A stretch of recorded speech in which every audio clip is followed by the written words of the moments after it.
Hey, I went to Sherlock's, played a lot of foosball one day, met my friend Chris there. We came back. Oh, he got a new car. It's like a Mercedes AMG. It's black. It's like, it's out of my car's league. It's got like, swear like 400 horsepower. I couldn't compete. We raced back home, but he slaughtered me. There's no way. There's no chance. Came back to the house, hung out. I also saw some movies recently. Saw the Batman movie. That was pretty good. I recommend it.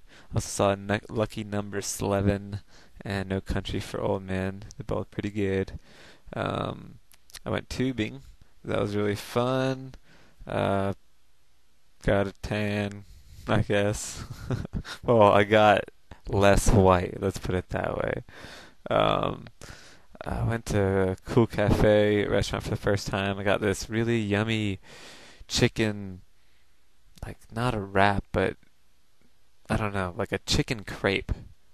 Yeah, a chicken crepe. It was really, really good, and it had potatoes. It was really yummy.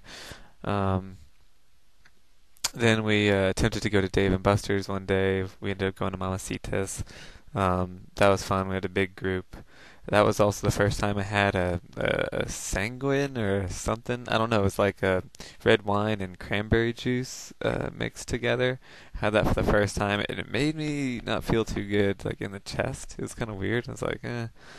But it tasted great. I mean, I literally downed the whole cup in like probably 15 seconds. And had a frozen strawberry margarita there. And then after that, went to a friend's house and hung out and partied there. I drank there. Um, Jack and Coke. Um, a lot of Jack and Coke. Oh, and a screwdriver. You know, all these are kind of like first times for me. But I got drunk again. No hangover. Drank the water. It was sweet. Um, then we went camping like on the night prior to my birthday. We went out there, had a blast. Drank. Everything's fine. Then, and I'm pretty meticulous about monitoring how much I'm drinking, how quick, what I've ate, all that, because obviously I'm trying to avoid the whole throwing up thing, right? Well,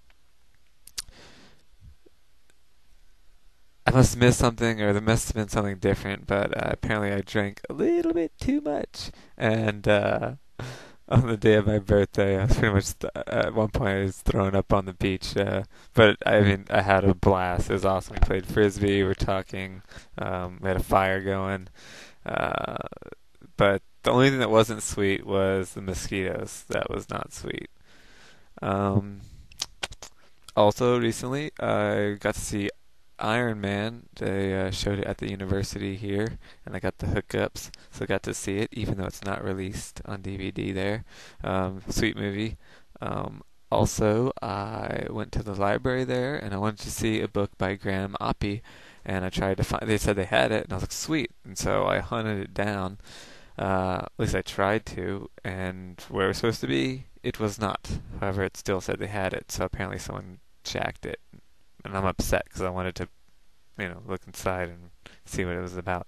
Um, Also, I've been reading a book called Evil and Modern Thought by Susan Neiman. She's sweet, book sweet, and I was just on the section on Marquis de Sade, and it was talking about Juliet, which is like the worst book ever written. And I was like, well, let me see if they have it here. And sure enough, like they had it at the library, a big fat book, right? And so I'm like, okay, worst book in the world. And I open up to a random page and I just start reading. And sure enough, it's talking about all kinds of crazy, sicko, twisted sex stuff. It was pretty crazy. Um, that was kind of cool to actually, like, see it and read it and find it. Um, Went to Canyon Cafe for my GF sister's birthday. That was there where I had a margarita for the first time, and I swear it just tastes like sour green apple. Um, it was yummy. I had seafood enchiladas. They're really good, kind of spicy, shrimp and crab inside. That was good, and chicken enchilada as well. Another time went to Spaghetti Warehouse. That was the first time. We played a trick on a friend Paul, and we told them that it was his birthday. So he got embarrassed, and it was really funny. He was upset at us for that embarrassment. It was well worth it, of course. Um, I met a guy when we started talking about Jesus and any issue related to his historicity, and he's like, "Yeah, but the Romans have this like execution list, and it's got the name of Jesus on it." And I was like, "Huh? Like, I've never heard of this, right?" But I mean, I don't know, so I'm like, okay, I've never heard of that, but maybe there is something like that, but I've never heard of it, and I feel like I should have. I mean, that's some pretty sweet evidence. But I asked him, well, do you remember on the list if it had the other two people who were crucified along with Jesus? And he was like, I don't know. And I was like, well, we might want to check to see if there's two people on the list because Jesus is a pretty common name.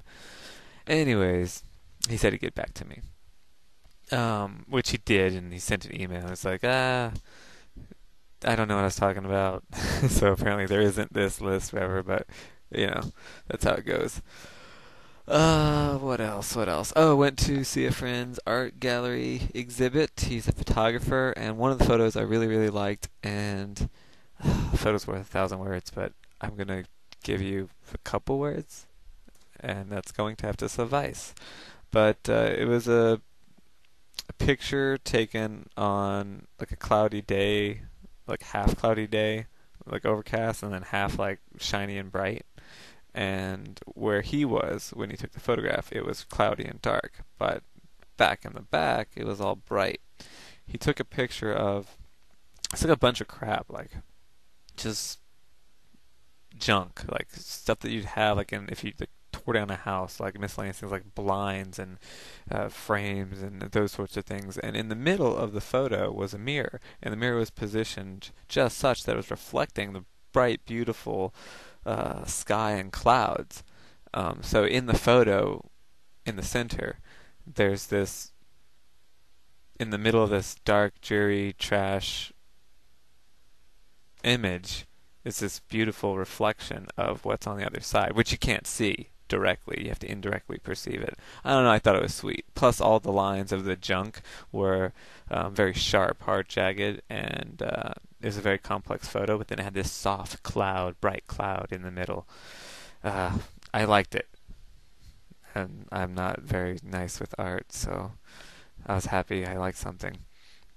Also, this we drank. We did the whole walk around first Friday, but I drank. There's free drink at the gallery uh, exhibit, like the room right next to it.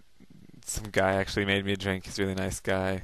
Um, his name was Paris, and he hooked me up with a drink, which was really, really strong. Like I had people sample it. I'm like, I don't know how much you put in this, and they sampled. They're like, oh my gosh, it was like a yeah, it was mostly liquor. The proportions were out of whack. Um, but yeah, it got me feeling good or whatever. So yeah, later on, drinking whatever, talking. I was talking to the same guy, and at one point he mentioned, oh yeah, yeah, and we only use 10% of our brain, and I was just like, no, nah, dude, that's a myth. That's a myth. Luckily, Matt was with me. He backed me up. He's like, nah, dude, 10%'s a myth, and I went through all the crap about how, okay, you think you use more, only 10% of your brain? Well, what do you think if I chop off 90% of your brain? What do you expect? That whole sort of argumentation, um, activation, what we see when we actually do fMRIs and all that. Obviously, you know, it's a myth. Let's get past it. I also met a really cool theist. That was really cool. However, I didn't get to talk to him about any theist-ish stuff. Next time, if I'm lucky.